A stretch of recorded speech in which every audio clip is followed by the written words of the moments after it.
अब देखो क्या है ना कि तुम्हारी बहन घर पे है नहीं और मौका पाकर मुझे तुम्हें अपने दिल की बात बतानी थी। मुझे तुम बहुत प्यारी लगती हो। बताओ अगर कुछ हो सकता है हमारे बीच में तो। गलत क्या है, जीजा की सेवा ही तो करोगी। अच्छा जीजू, ऐसी बात है। जीजू आपकी कितनी बहनें हैं? 3 बहनें हैं। अच्छा 3 बहनें हैं और जिनमें से 2 बहनों की शादी हो गई है और एक कुंवारी है।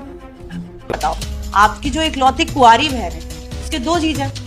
वो भी तो यही चाहते होंगे कि उनकी इकलौती कुंवारी साली उनकी आधी घरवाली बन सके। तो इसमें प्रॉब्लम क्या है? अगर मैं आपकी आधी घरवाली बन सकती हूँ, आपकी सेवा कर सकती हूँ, आपको खुश रख सकती हूँ, तो क्या पता वो भी रखते। बकवास बंद करो अपनी।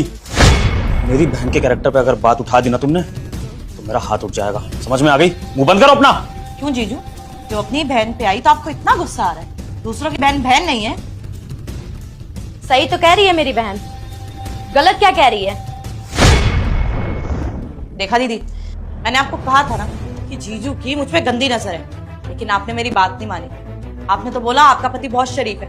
अब आपने सुन लिया ना अपने ही कानों से कि कैसी घटिया बातें करी इन्होंने मेरे साथ। सही कह रही है बहन, मैंने तुझ पर भरोसा नहीं किया, मुझे माफ कर दे। मुझे तो लगा था कि मेरा पति बहुत अच्छा इंसान है, किसी को भी बुरी नजर से नहीं देखेगा, पर मुझे नहीं पता था कि मेरी ही बहन के साथ में ये ऐसा करेगा। विभोर, मुझे तुमसे ये उम्मीद नहीं थी कि तुम ऐसी बातें करोगे। और ये क्या कहावत लगा रखी है तुमने, साली आधी घर वाली? अरे जिसने भी ये कहावत बनाई है बहुत बकवास कहावत बनाई है।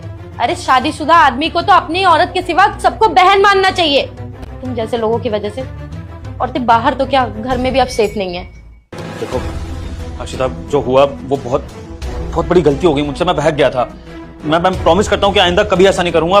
मैं साली साहिबा को अपनी बहन जैसी मानूंगा। प्लीज मुझे इस बार माफ कर दो। ये बात कहीं बाहर नहीं जानी चाहिए, बहुत बदनामी हो जाएगी। Please please. अरे बदनामी तो तुम्हारी कब की हो चुकी होती अगर मेरी बहन ना होती तो। शर्म आनी चाहिए तुम्हें। अब मैं तुम्हारे साथ नहीं रहना चाहती, प्लीज यहाँ से निकलो, जाओ।